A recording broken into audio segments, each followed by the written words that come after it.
If you're unhappy with the appearance of your neck, join the club. Virtually everybody over the age of 50 has some cosmetic issue with their neck that they're unhappy with. Well, I'm a real plastic surgeon and I've got the answers for you on this video today, and it does not involve surgery.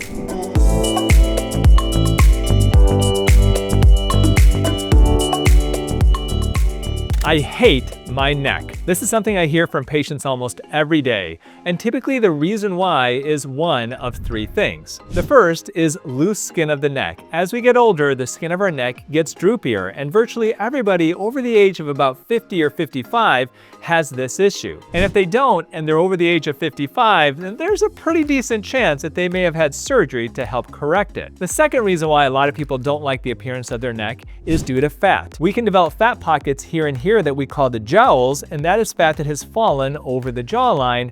And you can develop fat underneath the chin that some people call the dreaded double chin. And the third reason why some people can be unhappy with the appearance of the neck is due to loose muscle. Loose muscle can create bands that are called platysmal bands, and they can make your neck look older than you want them to. So given that these are the three reasons why our neck can age prematurely, what can you do about it? One way to prevent your neck from drooping as you get older is to use red light therapy. Red light therapy devices stimulate collagen and elastin production in the skin, and it does that by increasing ATP, or the energy produced by the mitochondria. Studies show that regular use of red light therapy several times a week can increase the collagen and the elastin content in the skin in as little as 2 months. But the key is that you want to make sure that that red light therapy is very close to the actual skin of your neck. If the device is too far away, you may not be getting enough energy transferred to your skin to make much of a difference. Now, there are tabletop devices. One of my favorites is called the Loom Box, and some companies are even making special neck attachments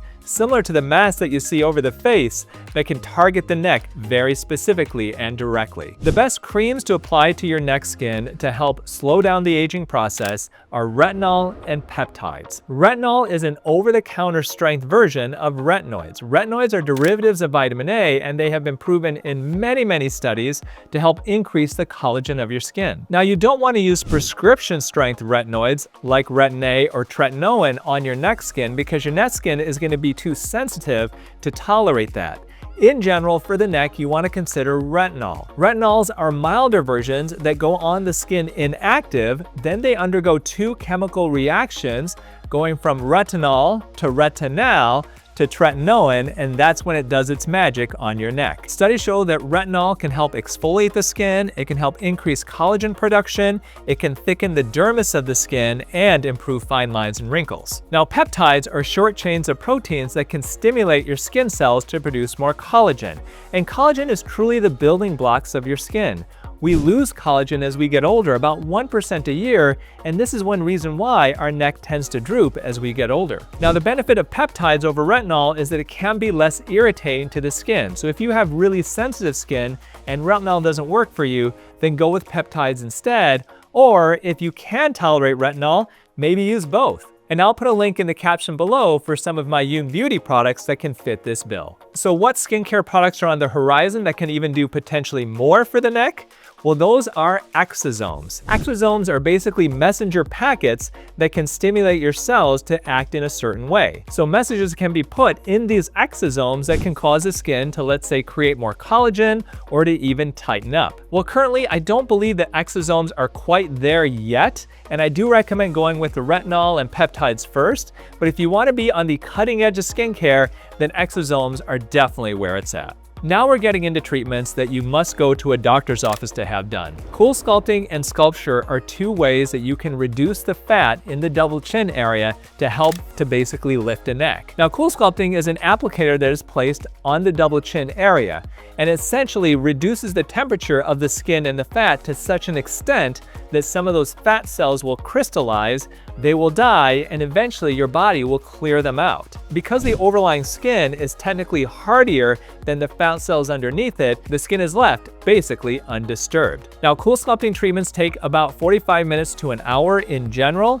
And there's one study that found that one cool sculpting treatment to the double chin area reduced the thickness of fat by about 20%. That's not bad at all for one treatment, but the problem with cool sculpting, and the thing you have to keep in mind, is that there is a very small risk, 1% or less, of paradoxical adipose hyperplasia. And this is a condition where somebody gets a cool sculpting treatment, and instead of the fat getting thinner after the treatment, the fat grows. And I've seen that in one patient several years ago where she underwent cool sculpting under her chin and her double chin increased in size by about 2 to 3 times. She came to see me a couple years afterwards and I actually liposuctioned that fat out of her. So if you don't want to do cool sculpting, what's your other option? That is sculpture. Sculpture does the opposite of cool sculpting. Instead of freezing the fat, it actually heats the fat using a laser. That laser will bypass the surface of the skin, heating up the fat underneath it, causing some of those fat cells to die off and your body to once again clear it out naturally. Well, unlike the 20% reduction in thickness of fat that this study with cool sculpting found, one study with sculpture found about a 10% reduction of fat. But the bonus with sculpture is that there should be zero chance that the fat's gonna grow potentially afterwards,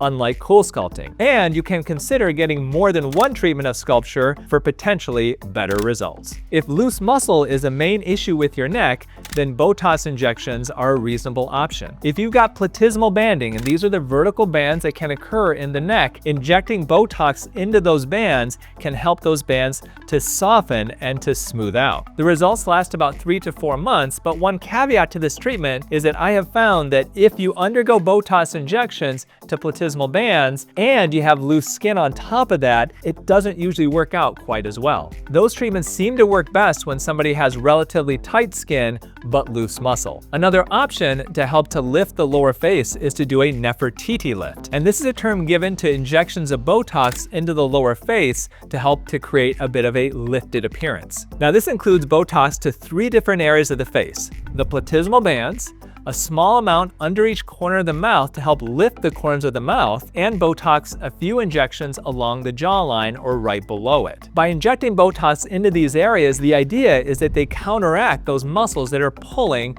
everything downward, allowing things to look a little bit lifted. Now this theoretically works, but I'll tell you, it doesn't seem to actually work in everybody. And so if this is something you want to try, I recommend try it once. If it works for you, that's great. If you don't see much of a result, then you may not be one of those that this works well for. Like Botox and the platysmal bands on its own, the results of a Nefertiti lift last about 3 to 4 months, after which you have to do it over again. Now there are 2 prominent social media influencers who have done their Nefertiti lift on half of their face.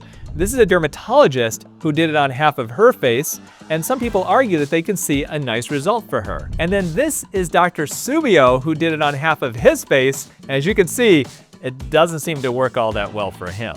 But it could just be that it's Subio's face that's the problem. Well, currently the gold standard for tightening the skin of the neck non-surgically is radiofrequency microneedling. And there are numerous devices that do this, although the most popular one is Morpheus 8, and that's what we have in my practice, Youn Plastic Surgery. RF microneedling essentially combines microneedling, where you're taking tiny needles and you're puncturing the surface of the skin, with radiofrequency energy. So those needles are insulated all the way up to the tip of the needle, which emits that radiofrequency energy. Now the microneedling, the actual punctures, create tightness of the skin by creating a controlled trauma. And by traumatizing the collagen of the skin to a limited extent, that collagen as it heals can heal in a tighter fashion. And that's how microneedling on its own can help tighten up the skin. But adding that radiofrequency energy while you're doing the microneedling can also create a twofer. It can cause that skin to tighten up even more due to the effects of the heat. Now it's important to realize that RF microneedling is not a substitute for a facelift. You're not going to get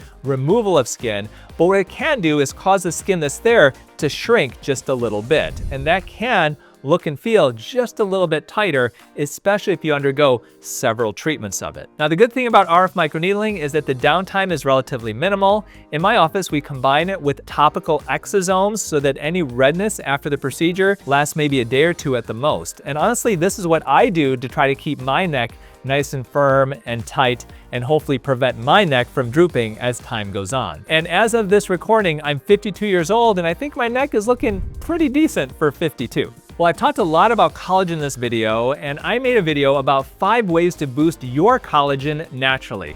Take a peek at it right up here because it will give you those secrets that you can boost collagen and tighten up your skin. And as always, remember to eat real food, use clean skincare, and auto-rejuvenate before you operate.